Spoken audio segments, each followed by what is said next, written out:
Hi, this is Joe with Alexis 221 Woodworks, and this next series of videos is going to be building a guitar. This is not the one I'm going to build. Eventually, what I wanted to do actually is I wanted to build a Gibson Explorer from scratch. I have this nice chunk of mahogany sitting in my shop that I was going to use for it, and I have some hardware and pickups that I've collected over the years. I actually had an old Gibson Epiphone that I was going to take the electronics from that and just transfer it over to the new guitar that I'm going to build. But I came across this awesome kit that I picked up for a great price. I just couldn't pass it up. It's a Gibson Explorer kit. Like I said, the price was right on. I couldn't pass it up. And it came with everything basically. I'm going to go over that in a minute in the contents of the box. But basically, the kit came with the complete body. The mahogany is not the an exceptional mahogany. It is mahogany, but it's not a high grade mahogany. But the body's right there, all the cutouts right there, and during the course of my next couple of videos, I'm going to go through and set up everything and make sure all the hole placements are right on. They have to be exactly right on with the neck placement. Now, I'm not a luthier. I'm a woodworker, and I'm also a musician. And I've been a musician for probably, I don't know, 31 years now.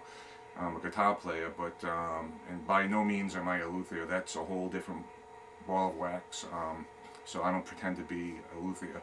But I know my way around tools, and I'm a woodworker, and so I figured I'd give it a try.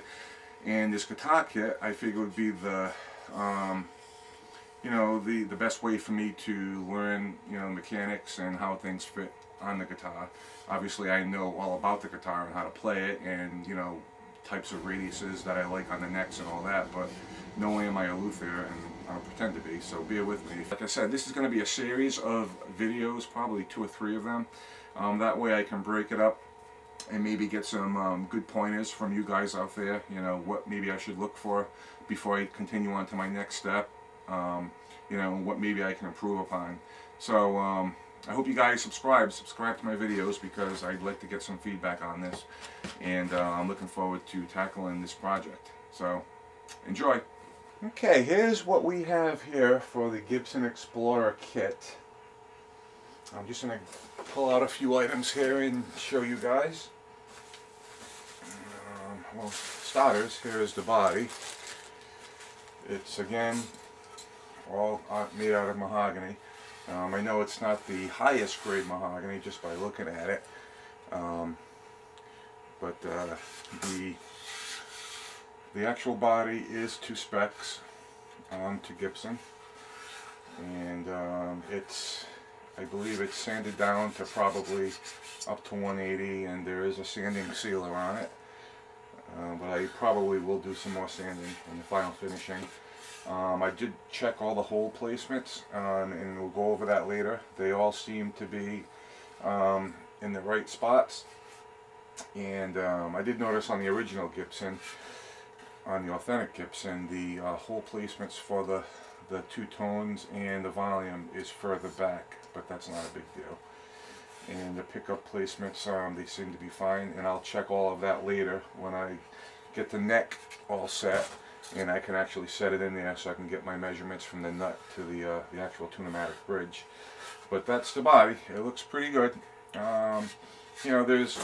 There's a knot over there that I'm not too crazy about, if you can see it, but we'll deal with that. And there's a knot back here, but it's in the back of the guitar. So, but otherwise, it's in fairly decent shape. There's no scratches, no dings on it, and we'll work with it. It looks pretty good. So we'll put this aside for now.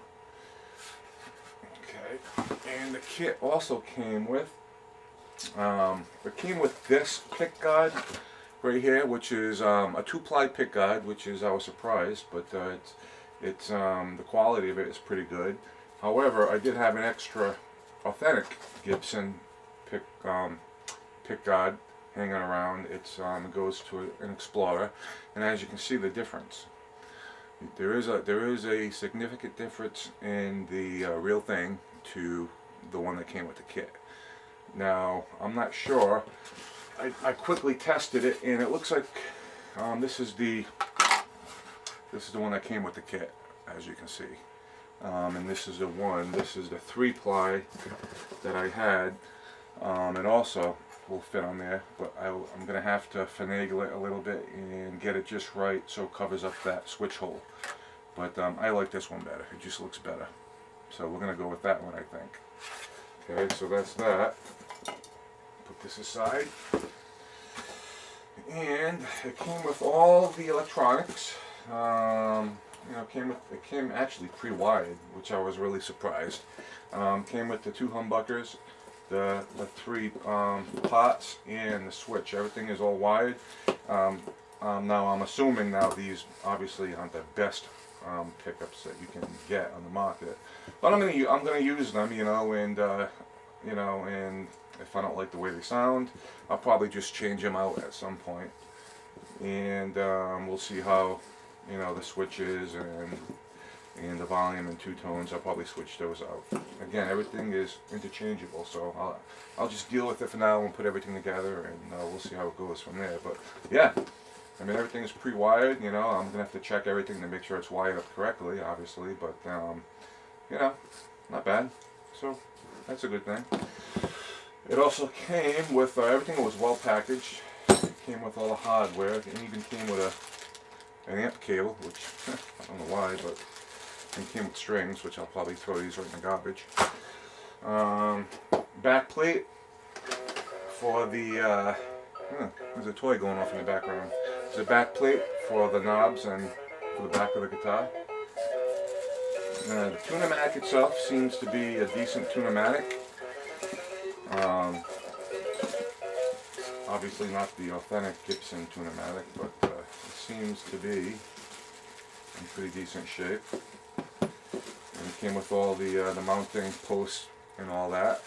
And there's the Tune-o-matic tailpiece and the bridge. You know, it looks like it's a decent piece, but again, it's interchangeable. So if I don't like it, I'll just get rid of it and put a better one on. But they seem to be nice, so we'll go with those.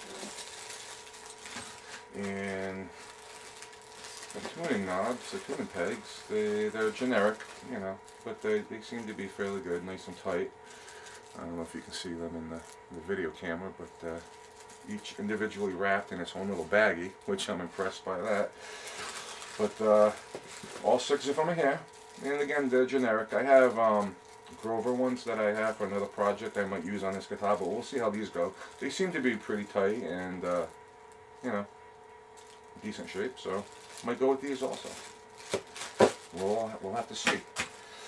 And it came with little speed knobs. They're actually pretty decent looking. Little speed knobs right there, so I'll use those. And it came with the jack plate. We'll see how that goes. It looks kind of cheesy, but you know, if it does its job, we'll use it. And that's pretty much it. I have the neck right here. Surprisingly, it looks pretty decent. Obviously, nothing's finished on it. I have to finish everything myself, but there's the neck. We'll turn it around this way. It's all mahogany. It's got a rosewood fingerboard. It looks like to me medium to jumbo frets on it. It is a short scale neck. In pretty decent shape.